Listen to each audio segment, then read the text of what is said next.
बात 22 मई 2019 की है। आगरा जयपुर हाईवे के करीब एक शख्स गुजर रहा था।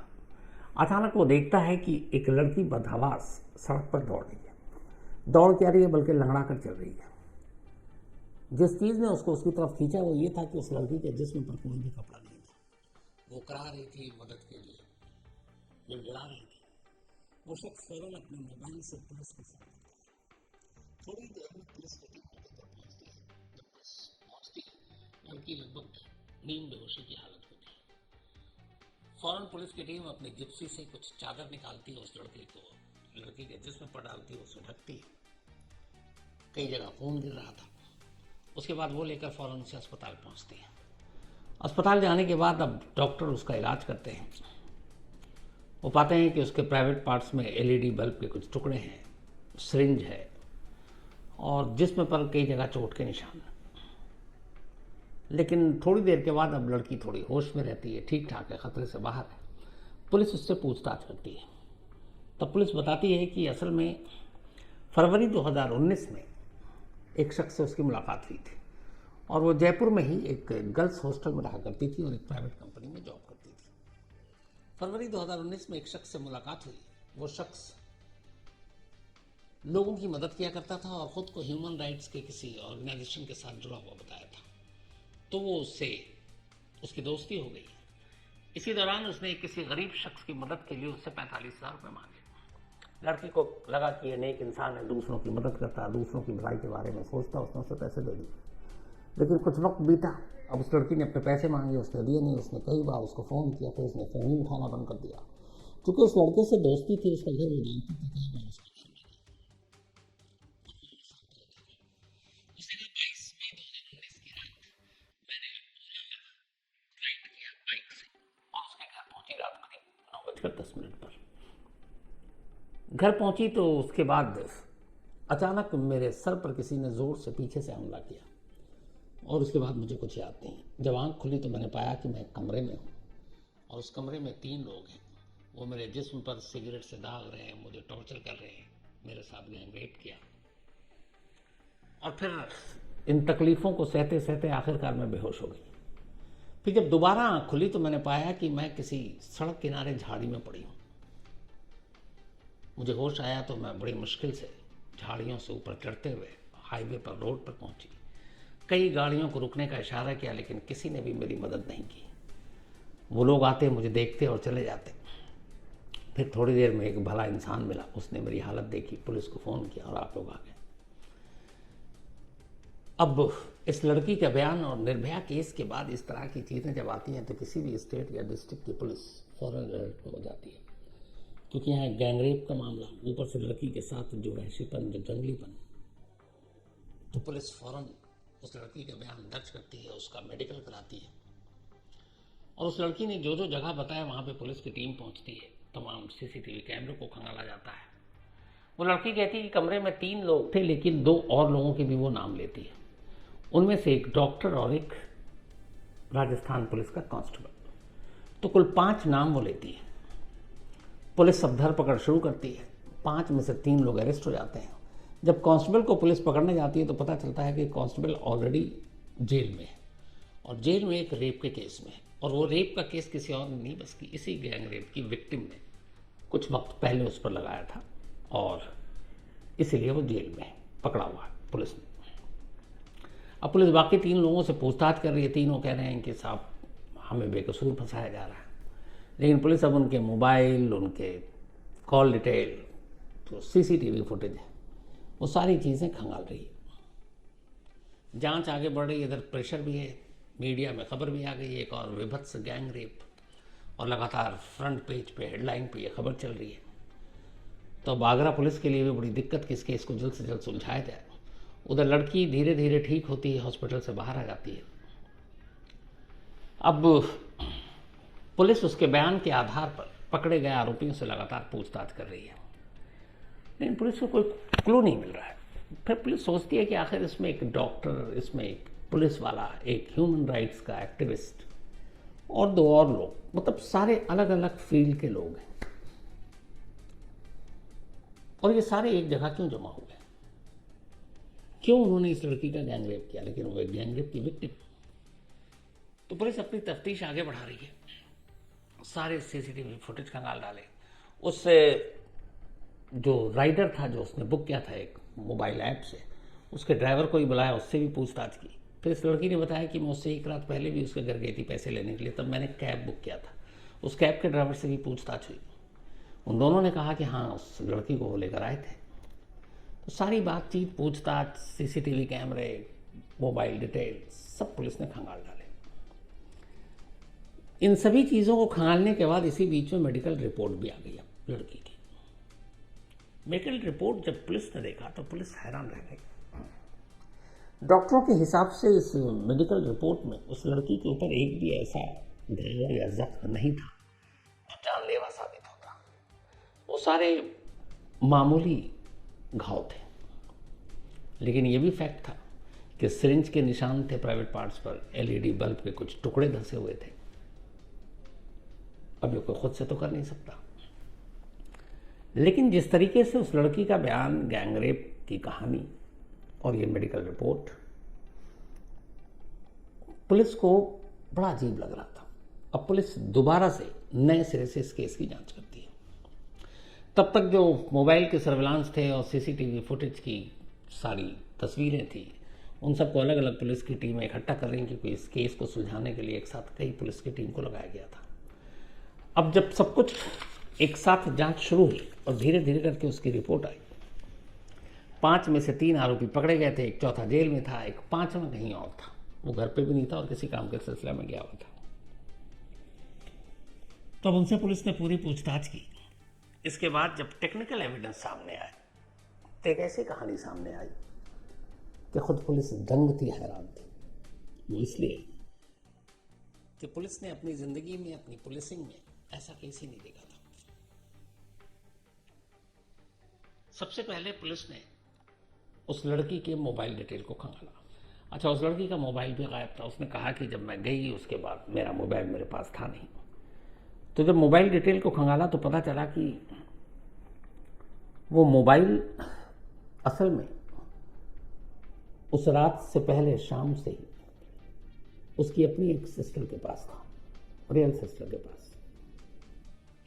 इसके बाद जब दोबारा उस बुलाया गया ओला के जो राइडर है, जिसने बाइक पर छोड़ा था 22 मई की रात 9:10 पर, तब उसने कहा कि हाँ, उसने उससे शुरू में भी उसने ये बयान दिया था।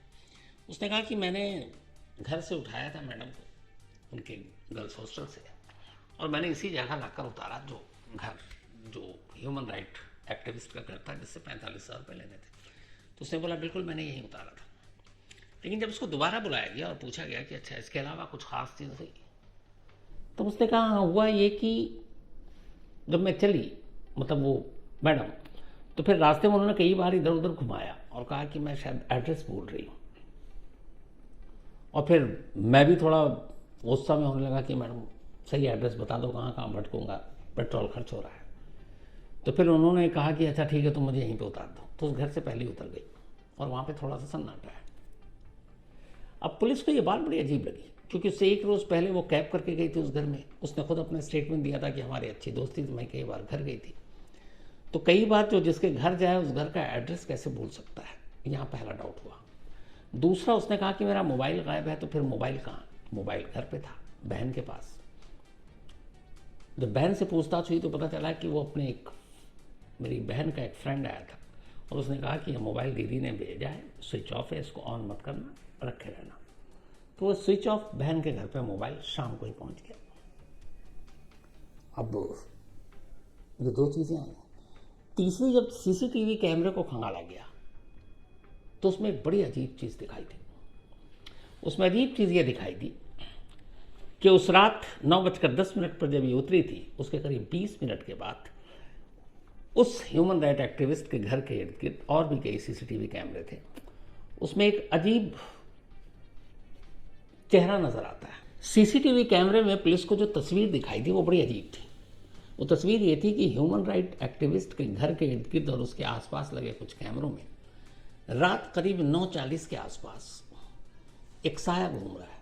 वो साया इसलिए कह रहा हूँ कि वह है एक लड़की, लेकिन उसके जिस्म पर उसने अपने पॉलीथीन लपेट रखा है। जब सीसीटीवी कैमरे के कुछ इमेजेस को जूम करके देखा गया तो ये देखा कि उस लड़की के मुंह में सफ़ेद रंग का कुछ है और उसके ऊपर टेप लगा हुआ है, और वो लड़की अपने पैरों से यूं घूम रही है, टहल रही है। मतलब ऐसे देख के तो कई बार लगे कहीं भूत प्रेत तो नहीं है, लेकिन अब कानून में तो माना नहीं जाता है। तो वो लड़की कई कैमरों में कैद हुई कि अपने पूरे जिस्म में उसने प्लास्टिक लपेट रखा है, मुंह में कपड़ा जैसी कोई चीज़ है सफ़ेद, और टेप लगा रखा है, डॉक्टर टेप। अब पुलिस को ये समझ में नहीं आया, लेकिन जब गौर से देखा गया तो पता चला कि ये वही लड़की है। अब इस तरह से घूमने का क्या मतलब? इसके बाद जब पुलिस ने फिर उसके जो बयान थे कि वो पहुंची, सर के पीछे मारा, फिर मेरी आंख खुली, फिर रात 11:30 मैंने यहाँ पाया, फिर मैं कहाँ। अब उन टाइम को जब जोड़ा गया और देखा गया और लोकेशन के हिसाब से सीसीटीवी कैमरे से, तो एक सीसीटीवी कैमरे में वो लड़की जब इंसिडेंट का वक्त बता रही है, असल में वो अपनी बस कर रही है। इसके बाद अब जो उसने 5 नाम बताए, जिसमें से 3 तो अरेस्ट हो गए, एक ऑलरेडी जेल में था, 5वां कहीं गया हुआ था। तो जब एक का जेल है तो जेल का ही लोकेशन आएगा। जो बाकी 3 आरोपी थे जिनको पकड़ा गया था, अब उनकी लोकेशन 22 मई 2019 की रात 9:10 से लेकर 12 बजे तक की जब देखी उनके मोबाइल के हिसाब से, तीनों का लोकेशन अलग अलग, तीनों उसी आगरा और जयपुर के बीच में अपने अपने घरों में थे।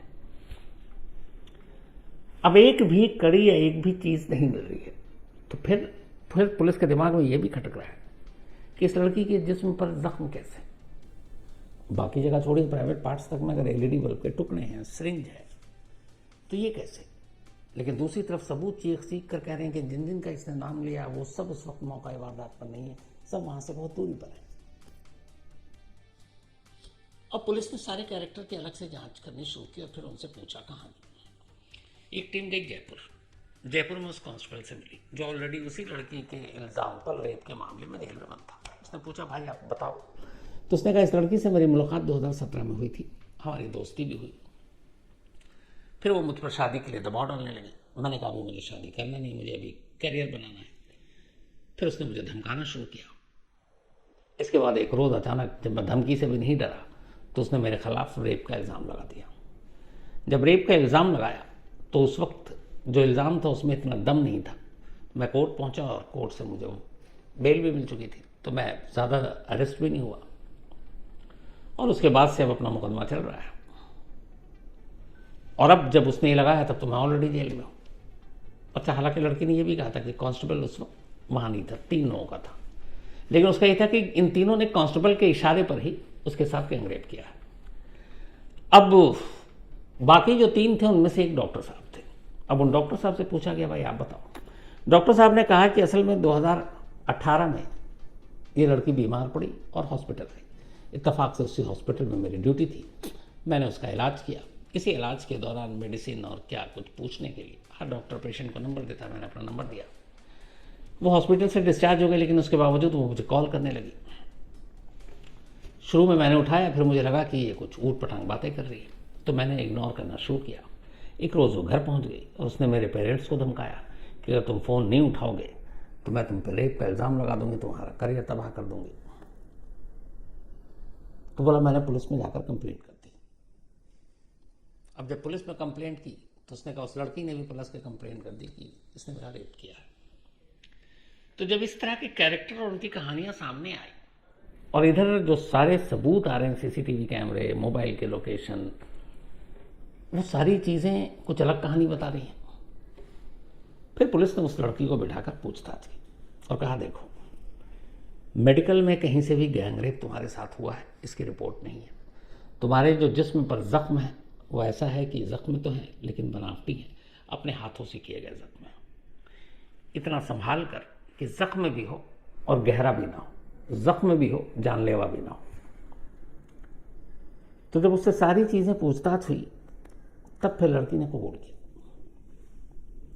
उसने कहा असल में उस कांस्टेबल के खिलाफ मैंने जब रेप का मुकदमा दर्ज किया था तो वो मुकदमा इतना ज़्यादा सॉलिड नहीं हो पाया और वो बाहर आ गया, और मैं तब से उससे बदला लेना चाहती थी। इस दौरान मैं कई लोगों से मैंने मदद मांगी कि उस कांस्टेबल से हिसाब किताब करना है, पर किसी ने मदद नहीं की। तो उस कांस्टेबल को फंसाने के लिए फिर मैंने कहा कि पिछले रेप का मामला तो झूठा जो था उसमें तो कुछ हुआ नहीं, तो क्यों ना मैं गैंग रेप वाला एंगल इस्तेमाल करूं।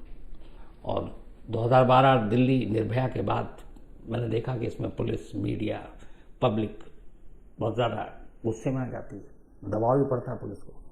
तो उसने कहा कि अगर ऐसा करते हैं तो फिर तो वो बच नहीं पाएगा। बट उसको करने के लिए मुझे ये भी था कि अपने आप को बहुत ज़्यादा दबाना।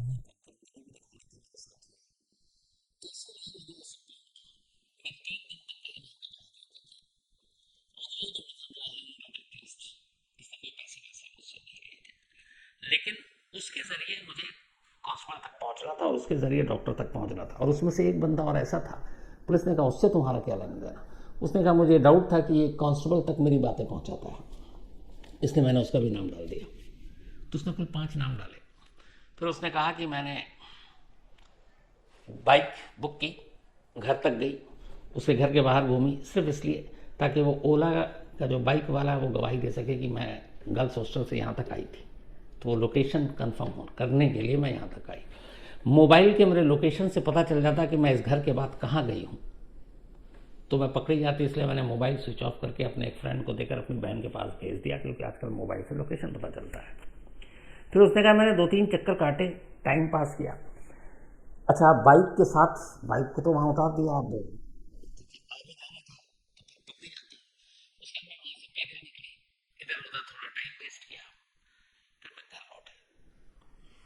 घर आने के बाद फिर मैं अपने आप को मैंने थोड़ा सा ज़ख्मी किया, उसके बाद फिर निकली। फिर उसके बाद अपने शरीर पे प्लास्टिक और ये सारे लपेटा, मुंह में कपड़े डाले, टेप लगाया और हाईवे किनारे पहुंचकर एक झाड़ी के नीचे गिर गई। और सारे अपने जो जख्म थे वो मैंने उसी तरीके से किए। मुझे पता था कि इससे कुछ होगा, लेकिन अफसोस सब उल्टा पड़ गया। अपनी इस जांच रिपोर्ट को पुलिस ने कोर्ट में पेश किया। कोर्ट ने एक एक कर सबको बरी कर दिया, जमानत देकर के आ गया और जांच कर लो ताकि कोई कोताही न रह जाए। उधर जो जयपुर में कांस्टेबल एक साथ रेप और गैंग रेप के इल्ज़ाम में अंदर था, उसे भी जमानत मिल गई और कहा गया कि फाइनल क्लोजर रिपोर्ट पुलिस दाखिल करे। बाद में जयपुर पुलिस ने, बल्कि आगरा पुलिस ने क्लोजर रिपोर्ट दाखिल की। 5 के 5 जो गैंग रेप के आरोपी थे वो सब बरी हुए, उनके ऊपर झूठे इल्ज़ाम थे। बट अफसोस की बात यह है कि इस लड़की का ज़्यादा कुछ नहीं हुआ, ये आज भी आज़ाद है। इस देश में ऐसे बहुत सारे केस होते हैं, इसमें कोई शक नहीं, रेप और गैंग रेप हमारे देश में बहुत है। लेकिन एक दूसरा पहलू ये भी है कि ऐसे केसेस भी बहुत हैं जिसमें झूठे रेप और गैंग रेप के केसेस दर्ज कराए जाते हैं और सामने वाला अपने आप को बेगुनाह साबित करने के लिए अदालतों के चक्कर ही काटता रहता है। उन्हीं में से एक कहानी ये थी।